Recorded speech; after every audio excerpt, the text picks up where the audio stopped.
13 de setembro, vamos começando mais um dia. Estou aqui em Goiânia. Eu vim ontem dar umas palestras para alguns empresários locais. Volto para São Paulo hoje. Amanhã embarco para o Fórum da Liberdade em Belo Horizonte, onde também darei palestras. Nós temos escritórios, a Aquavero, temos escritórios nas principais capitais brasileiras, então trabalhar de qualquer uma dessas capitais para atender os clientes no dia a dia na parte de investimento, quando essas palestras são à noite, realmente me ajuda a agregar muito valor, buscar mais informações, ver como está realmente o sentimento ao redor do Brasil para passar o máximo de dados, fatos, números ou credibilidade dentro de uma carteira de investimentos para os meus clientes como um todo, tá? Então, em novembro farei outro giro. Então, quem tiver dúvidas ou precisar de algum bate-papo nesse sentido, por favor, me avise que eu me coloco à disposição, tá bom? Pois bem, vamos falar então das principais notícias que aconteceram ontem nos mercados. Um relatório da OPEP, os principais países produtores e exportadores de petróleo, mostrou que a oferta do petróleo será bastante mais apertada nos próximos meses e anos. Com isso, o preço do petróleo, do Brent, do barril, chegou a $92. Lembrando como eu venho explicando diariamente, um petróleo mais alto puxa a inflação para cima, que obriga os países a manterem as taxas de juros mais elevadas e afeta diretamente o valor das moedas dos países emergentes, a forma como a gente investe, como a gente olha o fluxo de caixa da nossa empresa e como a gente pensa no nosso planejamento. Portanto, isso é extremamente importante quando pode parecer uma notícia pouco relevante, mas não é, tá? Inclusive, nesse relatório da OPEP, eles mostraram que, segundo cálculos deles, a oferta terá um déficit de 3,3 milhões de barris de petróleo por dia. A demanda continuará crescente, atingirá, segundo eles, o pico ainda nessa década, mas que com a alta do petróleo de 25% desde o mês de junho até agora, isso coloca pressão sim na inflação, tá? Lembrando que a Rússia falou que vai cortar 300 mil barris de petróleo por dia até dezembro, a Arábia Saudita 1 milhão. Claro, tivemos o aumento da oferta por parte de países que não fazem que não pertencem à OPEP, como Estados Unidos e Brasil, mas de qualquer maneira, com a demanda crescente, os principais países da OPEP restringindo a oferta, isso pode fazer com que o preço do petróleo continue subindo e pressione a inflação como um todo, tá? Bom, hoje nos Estados Unidos tem o dado mais importante às 9h30 da manhã, que é o dado de inflação, o CPI americano, que dá, sim, mais uma conotação ou mais um caminho se os Estados Unidos subirão mais a taxa de juros ou não, ou manterão elas como está alta por mais tempo. Bom, vamos lá, eu já expliquei aqui que o nível de intervencionismo, impressão de capital ao longo da última década manteve os juros artificialmente baixos, isso gera ciclos econômicos de boom de curto prazo, essas bolhas eventualmente estouram e aí o ciclo recomeça, faz parte dos ciclos econômicos, que é o que eu falo justamente na consultoria, que eu chamo o processo prévio de investimentos, conhecer os fundamentos econômicos prévio a investimentos, que eu faço normalmente uma vez a cada 2 meses, farei no final desse mês mais uma vez esse processo de consultoria, porque olhar os fundamentos, como por exemplo, política monetária do Japão, Estados Unidos, Europa, dados de antecedentes econômicos que pouco olhamos, que nos mostram um termômetro melhor da economia, tudo isso nos afeta diretamente com o nosso capital, entender melhor o ciclo econômico que nós estamos e quais os ativos que se beneficiam ou nos protegem nesse próximo ciclo como um todo, tá? Bom, os Estados Unidos fizeram um leilão de títulos públicos de 35 bilhões de dólares, ou seja, eles precisavam captar 35 bilhões de dólares no T-Notes, nos vencimentos, nos Treasuries, com vencimento de 10 anos. Como a demanda é muito alta, saiu na taxa de juros de 4,28% ao ano em dólar. Eu expliquei no vídeo de ontem a oportunidade que temos de alocar em título público americano, pagando taxas extremamente interessantes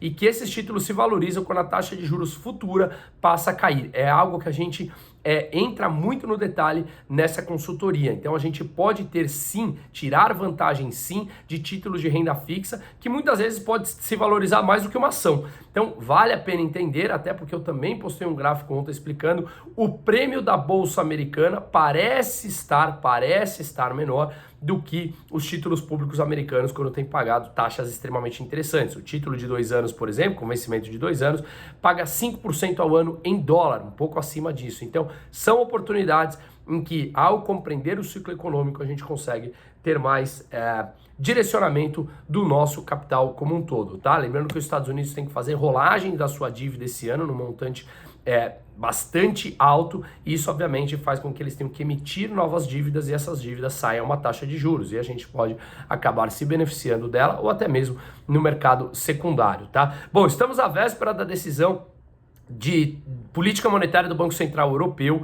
Vamos ver, eles deverão manter a taxa de juros inalteradas nessa reunião, mas sim, a expectativa é de que eles tenham que subir mais ainda. Mas vamos ver, porque a economia europeia também está complicada. Se eles entrarem eventualmente numa recessão, é bem provável que não subam mais os juros para não estrangular ainda mais a atividade econômica, tá? Falando em atividade econômica, a gente vê aqui no Brasil que ontem saíram dados do IPCA, Índice de Preço ao Consumidor Amplo, a inflação oficial do Brasil, e ela veio levemente abaixo do que o mercado esperava no mês, tá? Quando a gente olha no ano, ele também veio levemente abaixo do que o mercado esperava, mas acima do que estava na leitura do mês anterior. Mas quando a gente olha só o número bruto, é uma coisa, quando a gente esmiuça, entra no detalhe, é outra história, tá bom? A atividade econômica, ela continua resiliente. Sim, ela vai continuar por um tempo, no meu entender, porque um governo intervencionista que injeta dinheiro na economia, dá crédito subsidiado, tenta fazer com que a população se endivide ainda mais, que é a forma que o populista sabe fazer economia, no curto prazo gera um boom econômico. No médio e no longo prazo as consequências chegam. Então é natural que nesse curto prazo a economia brasileira esteja mais resiliente mesmo, mas é bem provável, segundo grandes bancos ou grandes bancos de investimento, de acordo com as suas análises do IPCA de ontem, que eu concordo, que o Brasil fechará o ano acima da meta da inflação de 4,75. Porque uma economia resiliente que pressiona a inflação, alta dos combustíveis, dada a alta do petróleo, como eu expliquei aqui no começo, e uma política fiscal ruim, horripilante, que eles vêm entregando. Um arcabouço fiscal que nasceu já quebrado, nasceu já não respeitando as próprias regras. Então, mas o dado de inflação ele veio positivo. A média dos núcleos de inflação caiu a 5,20, estava 5,59%. O que é o núcleo da inflação? Quando você pega o dado de inflação e retira os preços de energia e alimentos, que são os componentes mais voláteis, tá? Então, mostrou aí um dado interessante, tanto é que a Bolsa Brasileira acabou subindo, a curva de juros futura também caindo, precificando que o Banco Central Brasileiro poderá cortar a taxa de juros na semana que vem. Mas lembre-se, se os Estados Unidos sobe juros, bota pressão no mundo todo. Se os Estados Unidos sobe juros e o Brasil baixa juros, a diferença entre os juros dos dois países diminui, e essa diminuição faz com que saia dólar dos países em direção aos Estados Unidos para comprar título público americano pagando 5% ao ano, como eu falei, e uma saída de dólar leva a uma desvalorização da moeda, que leva a um processo de alta dos preços, e aí o Banco Central precisa manter a taxa de juros mais elevada. Então, atenção nisso. Apesar de todo o fiscal horrível, como eu venho falando no Brasil, e a tendência realmente é de aumento de endividamento público, a procura por bonds de empresas brasileiras lá fora está verdadeiramente alta. Eu falo aqui, não há a menor chance do Brasil dar calote na sua dívida. O Brasil hoje tem 370 bilhões em reservas internacionais, grande parte da dívida é dívida interna, em reais, não dívida externa. Então, nesse ponto, a chance é zero do Brasil dar calote. Não existe isso. Tem muita gente que cria fantasmas na cabeça por conta desse governo que a gente está vivendo, mas essa parte não existe porque não beneficia nem a eles. Então, veja que a procura por títulos de empresas, título de dívidas de empresas brasileiras lá fora está realmente alto, porque as empresas são boas, com taxas de juros interessantes, tá? O que a gente viu foi uma demanda de 16 bilhões de dólares e tem mais 3 bilhões de dólares na fila querendo comprar essas dívidas. Juntas, Minerva, JBS e Braskem captaram 4,25 bilhões de dólares somente nesse mês, tá? Essas três empresas atraíram mais de 16 bilhões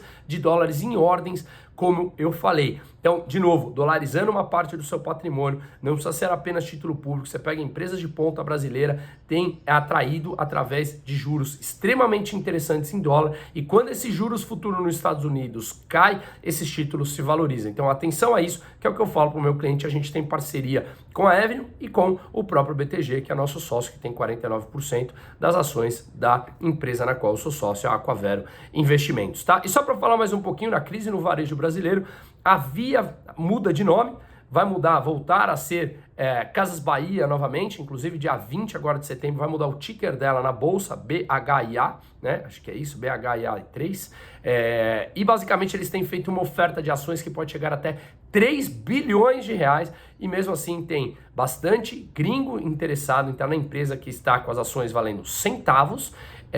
E isso é uma boa notícia para a própria empresa e para o varejo brasileiro que consegue atrair capital. Veremos como será essa oferta de até 3 bilhões para eles se capitalizarem e tentar dar a volta por cima. Petróleo no Brasil, com a alta do petróleo no mundo, melhor dizendo, a gasolina e o diesel no Brasil, pela Petrobras, já sendo vendida novamente com defasagem alta. O diesel com 15% de desconto abaixo do preço internacional e a gasolina por volta de 13%. É bem provável que em breve a Petrobras tenha que subir a gasolina novamente, ou então ela vai começar a segurar artificialmente a inflação baixa, mantendo a gasolina mais baixa, e isso pode gerar escassez do produto.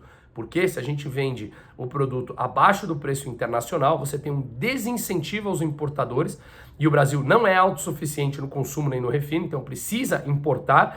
E aí você importa em dólar, depende do preço no mercado internacional. Se o governo obriga a Petrobras a vender abaixo do preço de mercado, os importadores têm que pagar preço de mercado para importar e não conseguem ser competitivos aqui internamente. O que eles fazem? Param de importar, escassez do produto, o preço sobe. De novo, essa é a mecânica populista que o PT trabalha desde os anos 80, continuaram batendo na tecla nos anos 90, ainda antes de serem governo. Quando assumiram o governo fizeram isso. A Dilma quase quebrou a Petrobras, só não quebrou porque pagador de impostos, nós acabamos sustentando a empresa como um todo, que as ações valeram menos de R$5, e agora a mesma prática populista está de volta. Esperemos que eles não acabem com o caixa de uma empresa que na era da Dilma foi a empresa com maior dívida corporativa do mundo. Um ótimo dia a todos e, de novo, vamos pressionar e ocupar espaços intelectualmente, porque o caminho da educação e compreensão do que está acontecendo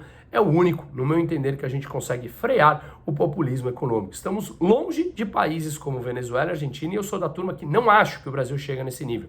E não acho que nós temos freios dentro da própria Constituição, quando respeitado, e o legislativo, por mais fisiológico que seja, alguns pontos cruciais eles têm não tem permitido o governo populista avançar, como voltar atrás no marco do saneamento, como restatizar a Eletrobras, né?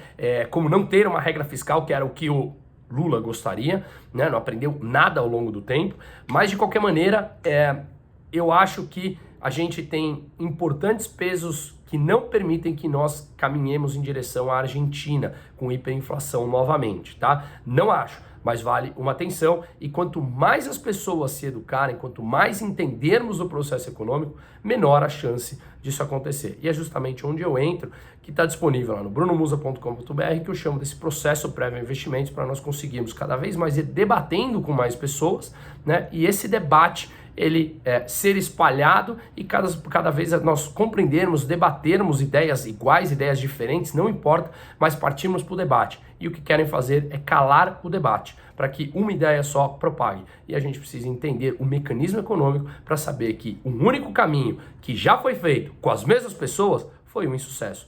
Por que não fazermos um caminho diferente? Por parte deles, porque obviamente descentralizaria o poder. Mas da parte da população é onde a gente tem espaço para lutar por isso. Um ótimo dia para todo mundo.